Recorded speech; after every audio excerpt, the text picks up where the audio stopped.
As pessoas são responsáveis pelo nome sucesso ou fracasso daquilo que você chama de negócio. Isso vale pra vida também. Uma vez eu tava passando férias, eu morei em Orlando um tempo, mas antes de morar lá eu tava passando férias com as crianças na Disney. Meu telefone tocou, eu atendi, era um senhorzinho que me mentoreava na época, 70 e poucos anos. Ele me ligou e falou, como é que você tá, Thiago? Tudo bem? Eu falei, tudo bem. Você tá na Disney, né? Eu falei, tô. Aí ele falou assim, não, porque eu vi a foto aqui no Facebook que você postou. Eu falei, obrigado. Por que você atendeu essa ligação? Porque você ligou. Ele falou, deixa eu te ensinar uma coisa. Quando você tiver a minha idade e olhar pra trás, ele é um cara que fez doutorado em Princeton, um cara que tem, assim, condições financeiras para 3 gerações pelo menos. Ele falou, quando você chegar na minha idade, todo o dinheiro que você ganhou, todo o diploma que você tem na parede, nada disso vai fazer sentido quando você olhar pra trás. O que você vai lembrar é, aquelas férias de 2001 com as crianças, aquele Natal de 93 e tal. O que você constrói são memórias, e para memórias você precisa de pessoas. Então desliga esse telefone, esquece um pouco dos negócios e cria lembrança nos teus filhos e em você. Aquilo foi uma pancada muito forte para mim, porque eu vi que você entender sobre pessoas tem a ver até com a sua felicidade, não só com o seu negócio, mas com a sua felicidade. Então quando eu comecei a perceber o valor disso, eu comecei a estudar muito, até porque minhas maiores decepções, minhas maiores frustrações, minhas maiores tristezas vieram por pessoas. Então eu não queria mais repetir aquele ciclo de derrota, de tristeza. Falei, como é que eu posso fazer para que as pessoas não tenham mais esse governo emocional sobre mim a ponto de mudar meu futuro porque elas me ofenderam ou eu me senti ofendido? Quando eu comecei a estudar sobre pessoas, eu comecei a perceber que quanto mais especialista nós somos nelas, mais nós sabemos lidar com a gente mesmo, com nossos problemas, com o nosso sucesso, com o nosso negócio, com a nossa vida, com o nosso casamento e por aí vai, com os nossos relacionamentos. A mensagem da minha vida é cumpra princípios, que você vai viver promessas, inclusive as promessas divinas, que é o que eu carrego dentro de mim. Só que é uma covardia quando você fala assim, por exemplo, um dos princípios que eu chamo de princípios milenares, que são os princípios que estão na sabedoria milenar, que é a Bíblia, é honra pai e mãe.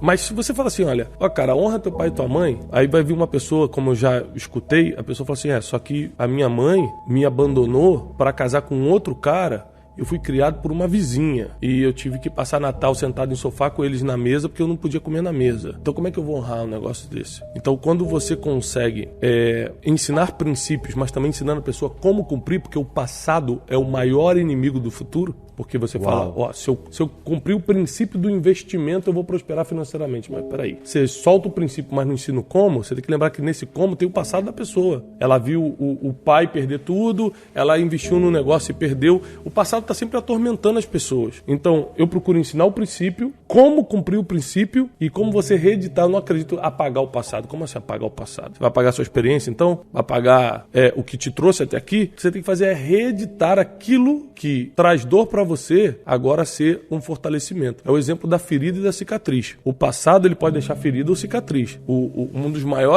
das maiores honras dos guerreiros da antiguidade era mostrar o tamanho das cicatrizes que tinham. Porque cicatriz é sinal de que você venceu. Cicatriz é uma recomendação de honra. Ferida está aberta, ela apodrece com o tempo. Então, o passado ele tem que deixar cicatriz e não ferida. Se deixar ferida, você adoece e morre. Eu acho que o que mais impede hoje um empreendedor de virar empresário, que o empreendedor é a alma, né? O cara tá ali, é a alma. O empresário é quando o cara oficializa e começa. É justamente o passado. As experiências negativas. O medo. O medo é um sentimento que ele vem de experiências negativas no passado. Porque existe um medo comum, por exemplo. Você chega no alto de uma montanha, olha pra baixo, medo. Esse é o medo de alerta, esse é o medo comum. Esse você sempre tem que ter contigo. Porque ele te avisa, tem alguma coisa de errado. Você vai num ambiente, tá tudo escuro, você escuta um barulho, você fala, opa, tem alguma coisa de errado. Medo normal. Esse você tem que manter. Mas o medo que eu tô falando aqui é um medo emocional, que é o que te trava, é o que te paralisa. Ele é fruto de experiências negativas do passado. Então, por exemplo, o cara que vem de vários relacionamentos quebrados, com pessoas em geral, geralmente no casamento ele vai fazer alguma coisa para quebrar, por causa das más experiências do passado. Então, se o empresário, para passar de empreendedor para empresário, né, ou seja, oficializar o empreendimento que ele faz, ele não reeditar algumas coisas do passado, o passado vai ser um fantasma que vai impedir ele de avançar, principalmente nos momentos mais difíceis, que é o momento que você tem que decidir rápido e certo. Porque o empresário que se dá bem é o que decide rápido e certo. O cara que sabe decidir rápido e certo, ele sai na frente. As maiores decisões que financeiramente me alavancaram, que alavancaram meu negócio, foram decisões que eu tomei de um dia pro outro. Hoje não existia. À noite surgiu, de manhã eu decidi, bum, explodiu. Então, decisões rápidas e certas. Nunca deixar de fazer a nossa parte, porque Deus nunca vai fazer aquilo que a gente tem que fazer. Por exemplo, Ele perdoa você, mas não perdoa por você. Você tem que perdoar. Deus pensa em você, mas não pensa por você. Você tem que aprender a pensar, você tem que ser inteligente. Então, tem várias coisas que Ele faz e outras coisas que Ele não faz. Não porque Ele não é poderoso, mas porque cabe a você fazer. Negócios é uma. Deus te deu saúde, Deus te deu capacidade. Você consegue regular a tua saúde? Não, você não sabe como é que vai ser o dia de amanhã, você está com Deus. Se você acordou hoje bem, você só agradece Deus, obrigado pela saúde. Mas experimenta não sair para trabalhar para ver se vai vir dinheiro. Experimenta não empreender, não treinar a equipe, não fazer as coisas. Então, o que eu confio 100% em Deus é as coisas que só Ele pode me dar. Sabedoria, saúde, vida. Não sei se eu vou acordar amanhã, se eu acordar, agradeço a Deus. E por aí vai. Amor, né? Agora, as outras coisas, Ele dá saúde para a gente conquistar. Você estava falando do tempo de preparação, você vai ver que toda a base bíblica, inclusive na vida de Jesus, é muitos anos de preparação para poucos anos de exposição. Então, Jesus, ele começa a sua exposição pública como mestre, como o homem que ia dividir a história, aos 30 anos de idade. Então, ele fica 30 anos sendo preparado para 3 anos de exposição. Mas o tempo todo é assim. Ele chama Davi aos 17 anos, que seria o rei de Israel. Só aos 30 ele assume. 13 anos de treinamento. Treinamento como? Enfrentando o urso, o leão, o gigante, que foi o gigante Golias, uma história famosa.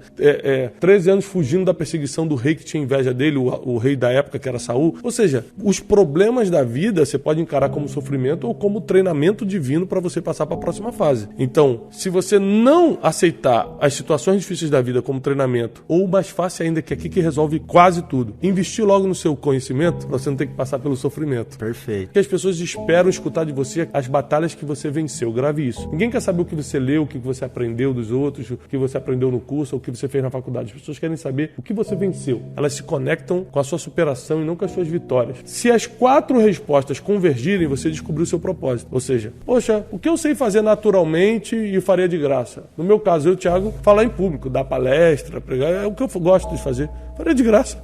E sei fazer naturalmente. Nunca fiz um curso de oratório, nunca me preparei, simplesmente comecei a fazer. O que Deus me pediu para eu fazer? Isso para quem acredita. Deus me deu vários sinais, como a gente falou no início sobre a sensibilidade, eu entendi que era isso que eu tinha que fazer. Terceiro, o que as pessoas esperam de mim? Todo mundo que me encontra me dá a direção. Thiago, cara, quando você fala de vida emocional, cara, quando você fala de espiritualidade, me conecta meu coração. Pronto, as pessoas já me dão um feedback do que querem escutar de mim. E quarto, o que o mundo precisa? Será que o mundo está precisando de saúde emocional? Será que o mundo está precisando de conexão espiritual?